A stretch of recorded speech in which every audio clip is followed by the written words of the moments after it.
चॅनलच्या माध्यमातून माझ्याबद्दल जे कृतज्ञता व्यक्त करण्यासाठी हा जो कार्यक्रम आयोजित केलेला आहे, सर्वप्रथम सर्व मुलांचे अंगणवाडी सेविका, शालेय पोषण आहाराच्या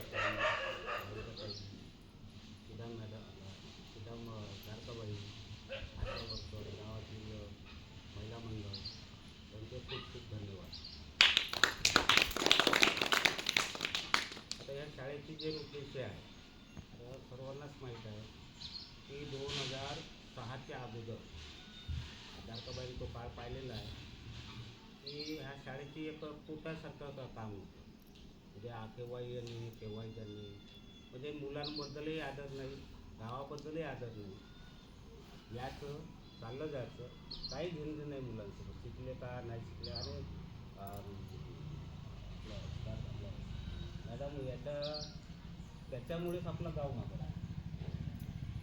कारण शिक्षणाचा जो प्रवाह होता, कारण आपल्या गावात जर पाहिलं तर त्या प्रेडमधून जसं बेटी आहे, दामोदरजी बेटेच आहे ना, तर हे त्या घरातूनच फक्त आपल्या गावातून कोणतरी शिकून गेले आणि तो आज इंजिनियर आहे, चांगल्या हुद्द्यावर आहे.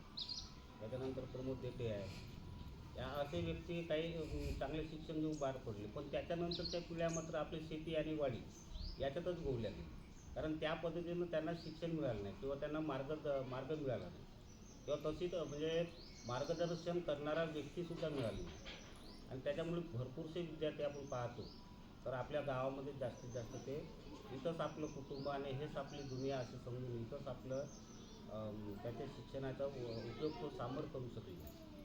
परंतु 2006 हा सुवर्ण काळ उगवला, त्यावेळेस आपल्या शाळेला पारधी सर सुभाषरावजी पारधी, आता कल्याणीला वगैरे माहीत आहे, पुण्याला वगैरे माहीत आहे, तर त्यांच्या कारकिर्दीमध्ये आपल्या शाळेला एक वैभव प्राप्त झालं.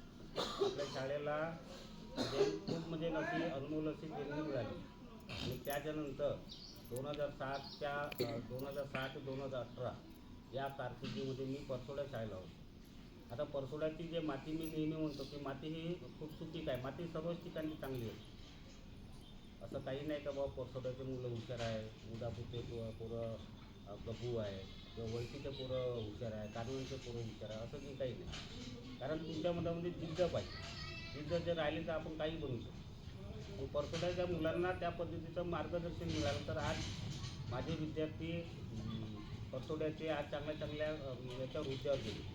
एक मुलगा IT झाला आहे बेंगलोरला, एक मुलगी CRPFमध्ये लागली, एक मुलगी नर्सिंगमध्ये लागली आणि एक आता मुलगा डिंपल महाजन म्हणून आहे. त्या मुलींना माझ्या